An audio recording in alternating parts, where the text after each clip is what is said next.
യോഹന്നാൻ 18:8 യേശു പ്രതിവചിച്ചു, ഞാനാണെന്ന് നിങ്ങളോട് പറഞ്ഞുവല്ലോ. നിങ്ങൾ എന്നെയാണ് അന്വേഷിക്കുന്നതെങ്കിൽ ഇവർ പൊയ്ക്കൊള്ളട്ടെ. ഇവരെന്ന് പറഞ്ഞ ഒരു സമൂഹം എപ്പോഴും ക്രിസ്തുവായിട്ട് നമുക്ക് ഒഴിവാക്കേണ്ടി വരും. അതായത് ദൈവത്തിൻ്റെ തക്ക സമയം ഒന്നുണ്ട്. അതാണ് ഈ പത്രോസിന് നമ്മൾ 1 പത്രോസ് 5:6 പറയുന്ന തക്ക സമയം. നമ്മൾ പറയുന്ന തക്ക സമയം ജനങ്ങൾ ആ സാഹചര്യത്തിൻ്റെ സമ്മർദ്ദം ഉണ്ടാകുന്ന സമയമാണ്. പക്ഷേ അത് നമുക്ക് അതുപോലെ നടക്കുന്നില്ലെങ്കിൽ അവരെക്കാൾ നമ്മൾ കുറഞ്ഞു പോയല്ലോ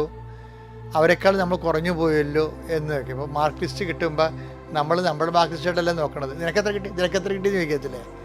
എന്നുവെച്ചാൽ ഒരു മാർക്ക് അവരെക്കാൾ കുറവാണ് നിനക്കെങ്കിൽ അപ്പോൾ തന്നെ നിൻ്റെ മോന്ത പോകും. കാര്യം നിൻ്റെ സന്തോഷം മറ്റുള്ളവരുടെ പേപ്പറിലാണ് ഇരിക്കണത്.